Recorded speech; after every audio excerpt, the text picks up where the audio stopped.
Narrative about the Flint water crisis often starts in April of 2014 when the switch literally happened.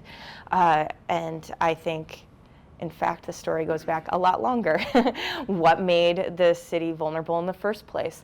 What set the groundwork for this community being hungry for some kind of water relief? You know, they were paying, if not the most expensive water bills in the nation, among the most expensive water bills in the nation, and they're a disproportionately poor community. It was the water crisis before the water crisis, and the reasons for that, again, you know, go back into 2 decades of strategic disinvestment and segregation, and just the abandonment of Flint and core cities like it all across this country. What happened was that there was a state-appointed emergency manager under which the decision was made to leave the Detroit water system, move to a new water system, and they decided in the interim they were going to use the Flint River as a drinking water source.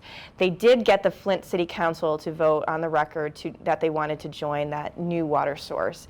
That vote had no power behind it because of the emergency manager's authority. There's no record of them making any vote on the use of the Flint River, and in fact they are on record trying to get away from the Flint River and back to Detroit as the problems were accelerating. The piece that's like often misunderstood is that the local leadership in Flint did not have authority over their city throughout all the decisions that were pertinent in setting the groundwork for what became a citywide water disaster.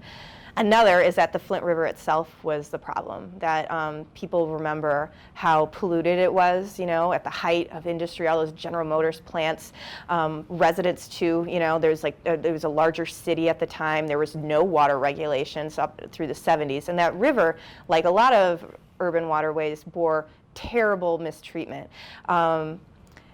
That's true, and there are still some challenges with the river today, but it is much better off than it has been in a very long time. But this is like a story, I think, of institutions, and I think a number of different investigative task forces, including the governor's own task force, has put the bulk of the responsibility on the Michigan Department of Environmental Quality, because they have the responsibility for caring for the drinking water throughout the state.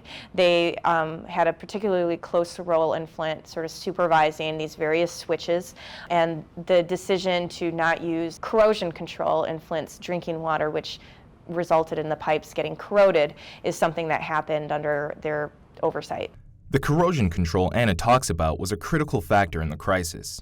It was lead seeping from pipes that supplied water to people, not necessarily the Flint River water itself, that compromised the health of its citizens.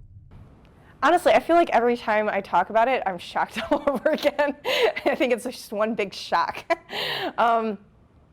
I think a few things that have shocked me is what the seriousness of lead is, you know? Like looking back at the history of lead, how it is one of the world's best known neurotoxins. It is a substance that is eminently useful in so many ways, has so many great uses.